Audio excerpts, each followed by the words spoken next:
యానాం నియోజకవర్గంలో ఎన్నికల పోలింగ్ ముగిసిన అనంతరం వాతావరణం మరింత వేడెక్కింది.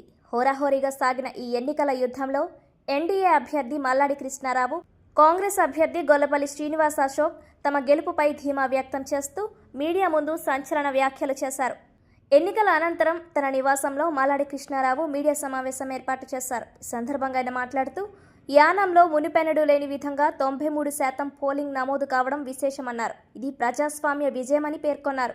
ఎటువంటి గొడవలు, ఉద్రిక్తతలు లేకుండా ఎన్నికలు ప్రశాంతంగా జరగడం పట్ల సంతోషం వ్యక్తం చేశారు.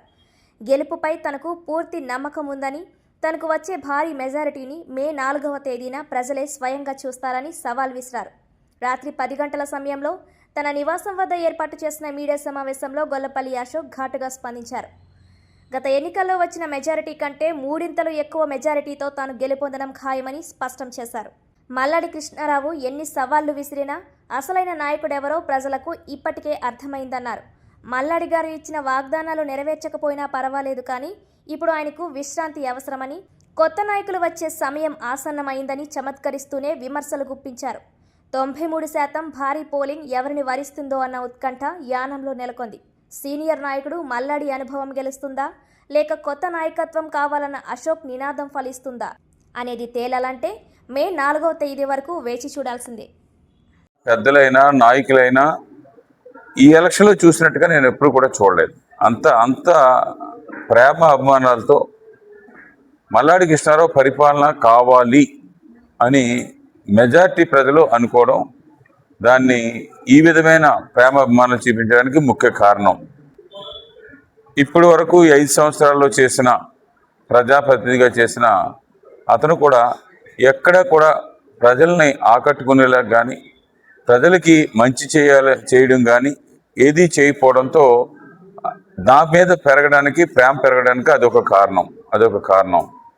ఈరోజు నాకు రిజల్ట్స్ మే 4వ తారీఖు అయినా కానీ సహజంగా నేను ఒక్కొక్క బూత్ను 5 టైమ్స్ తిరుగుతుంటాను. 5 టైమ్స్, ఈవేళ 6 టైమ్స్ తిరిగాను.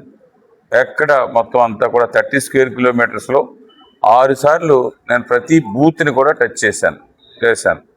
ప్రజల నాడి చూశాను, ఏ విధంగా ఉంటుందో అన్నది చూశాను. ఆ చూసిన దాన్ని బట్టి నేను సాధారణంగా ఎలక్షన్ విన్ అయ్యాం అని చెప్పేసి ముందుగానే చెప్పడం జరుగుతూ ఉంటుంది. ఈ ఎలక్షన్లో నన్ను ప్రజలు మరలా 6వసారి యానం నియోజకవర్గానికి ఎమ్మెల్యేగా గెలిపించారని మీ ద్వారాగా తెలియజేస్తున్నాను. చాలా బాగా జరిగింది సార్. మరి ప్రజలు అది ఎంత బలంగా వచ్చి ఓట్లు వేసారంటే చాలా మంచి పోలింగ్ అండి. ఆల్మోస్ట్ 94% వరకు అయిపోయిందంటే చాలా బాగా అయినట్టు. ఎక్కడ పెద్ద ఎక్కడో అవుటర్ సైడ్ ఉన్న వాళ్ళు కొంతమంది రాలేకపోయారు. అవి కూడా రిగ్గింగ్ చేద్దామని లాస్ట్ హాఫ్ అన్ అవర్లో ఫుల్గా ప్రయత్నించారు. అన్నీ కూడా ప్రతి మా బూత్ ఏజెంట్ కూడా మేము సగం తీసుకోవాలంటే వాళ్ళు సగం వేసుకోవాలంట. అటువంటి పరిస్థితి వచ్చినప్పుడు ఖచ్చితంగా ఆపేయడం జరిగింది. ఎక్కడ కూడా మాకు ప్రజలు ఇచ్చిన ఓటే కావాలనుకున్నాం తప్ప ఎటువంటి దొంగోట్లతోని ఇంకోట్లతోని మాకు పని లేదు. అటువంటి ఆఖరికి ఎక్కడ ప్రతి బూత్లో కూడా వేరే ఊర్ల నుంచి తీసుకొచ్చి వ్యక్తిత్వం అలా అన్నీ ఎలా చేయగలరో ఈ ఎలక్షన్ అన్ని రకాల వేషాలు ఆయన వేశారు. ఇప్పుడు మటుకు మే 4వ తారీఖున పూర్తిగా విజయం మాకు లభిస్తుంది. అదేవిధంగా ఇది మా విజయం కాదు, ప్రజా విజయం అని చెప్పి తెలియజేసుకుంటున్నాం.